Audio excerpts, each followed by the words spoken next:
G'day Pickleball family. First thing to know, as shared on pickleball.com, looking back at APP Punta Gorda. The APP's first tournament of the year finished up over last weekend. Here's who began 2024 with a gold medal in Florida. Women's singles, Judith Castillo. Castillo established herself as one of the best singles player on tour after a stellar 2023 campaign during which she earned 8 medals. She's kept her form going into 2024, earning her second title on the APP Tour. The Spaniard overcame Megan Fudge 15-13, 18-16 to clinch the title. Men's singles, Chris Horwath. It's hard to imagine a better start to the year for Horwath, who claimed his first pro gold medal with a 15-9, 16-14 victory over Hunter Johnson. The two had faced off in finals before, with Johnson having emerged victorious in each of their previous championship Sunday encounters. This title will elevate Horwath's confidence as he continues to become a consistent medalist on the Pro Tour. Mixed doubles, Georgia Johnson and Yates Johnson, no relation.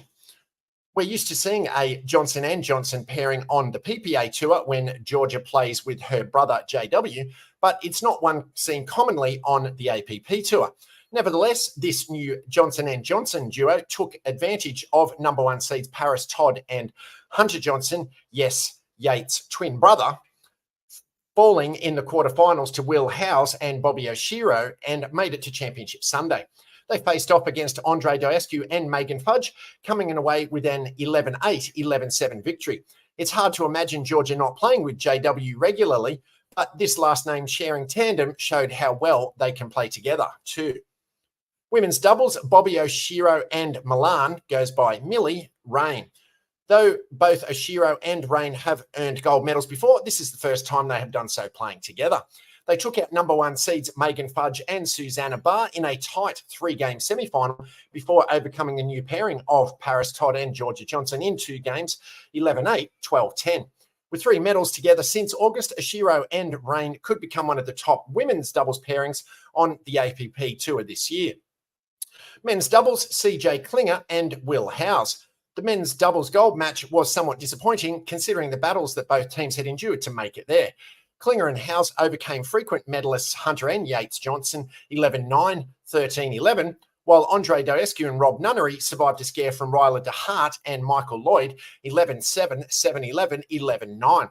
Nunnery sustained an injury in that semi-final match that didn't heal by the time Sunday's match came around, causing he and Diescu to forfeit the gold to Klinger and Howes after the leader took the first game 11-1. Even though the match wasn't a classic, this result is still an ideal start to the campaign for Klinger and Howes. And if you've made it this far into the update, please be sure to dink that like button and rate and subscribe on the platform you're watching or listening to it on, so this and future updates can be shared with and found by other fellow pickleballers. Second thing to know, as shared on pickleballunion.com, Utah takes center stage in 2023 Pickleball Report.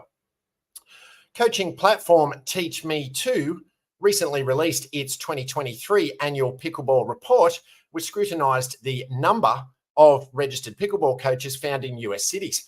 It unveiled some surprising statistics.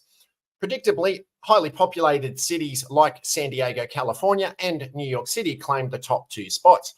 However, the surprise contender in third place was Orem, Utah, boasting only 5 fewer pickleball coaches than New York, despite having a mere 1/80th of its population. As you delve further into the rankings, other cities with populations in the millions feature, but nothing matching a minnow the size of Orem's size until the 7th spot, which is occupied by none other than another Utah location, Orem's neighboring city, Provo. As if this wasn't proof enough of Utah punching above its weight in pickleballing terms, the coup de grace is the inclusion of the tiny town of Mapleton, Utah, with a population of 12,000, featuring no fewer than 7 pickleball instructors, surpassing Houston. This metropolis has only 6 instructors. This distinctive trend is no mere coincidence. Utah consistently outperforms its demographic proportions in the realm of pickleball. Despite its 3.3 million residents constituting just 1% of the US population, Utah claims 6% of the nation's pickleball coaches, 85, and nearly 2% of its pickleball courts, 754. Notably, Apple's Heart and Movement study highlighted Utah as the state with the highest number of pickleball players per capita. Further affirmation comes from The Dink, a prominent pickleball publication, which unequivocally ranks Utah as the premier state for the sport based on Google search data, with Utahns exhibiting almost double the interest in pickleball compared to any other state. Before these accolades, Utah had already solidified its status as a pickleball hotbed. Salt Lake City hosts the PPA Tour, and prominent Utahns dominate the tour standings. Notably, players like Callie Smith from Orem and Elise Jones from Pleasant Grove are among the top competitors in women's doubles, while Megan Dizon of Salt Lake City is in 8th position. On the men's side, top pros Tyler Loong and Spencer Smith proudly call Utah home. In 2023, Utah hosted pivotal PPA Tour events, including the Red Rock Open in St. George and the Utah Tournament of Champions in Brigham City. Collegiate pickleball also thrives in the state, with Utah Tech University, Utah Valley University, and Utah State University ranking among the top 7 teams nationally, according to Duper's Gamma rankings. Why does Utah excel in pickleball? Multiple factors contribute to this phenomenon. The state's overarching sports culture, demonstrated by 7 colleges in NCAA Division I and professional teams like the NBA's Utah Jazz and Major League Soccer's Real Salt Lake, plays a massive part. In an interview with the Salt Lake Tribune, Christy Walford, manager of PPA's Utah Tournament of Champions, emphasized Utah's sports-centric nature. Utah is very sports-minded. We are grassroots growers innately, Walford told the Tribune. I don't know that you can point to any other state that has the depth of development that we have in Utah. Utah's family-oriented culture is perfectly suited to pickleball, a sport accessible across all age ranges. With the highest number of kids per family on average, 2.32, Utah fosters an environment for pickleball to thrive as a multi-generational family activity. Large families are a key catalyst, as noted by Katie Luxon, owner of Big Dill Pickleball in Sandy, Utah. There's a lot of different ages here. People have a lot of kids. They'll take their kids out, but then there's multi-generational grandparents here. It's something you can do as a big group or a big family. Callie Smith's entry into pickleball exemplifies this family-centric approach. In an interview with the Desert News in 2020, Smith revealed that her participation in the sport began at the behest of her grandfather-in-law, highlighting the sport's ability to create family bonding. My grandfather-in-law actually asked me to play a pickleball tournament with him, and I didn't want to play, but I can't turn that down, so I played with him, Smith said in 2020. Other contributing factors include Utah's early investment in pickleball infrastructure, resulting in well-established clubs and tournaments.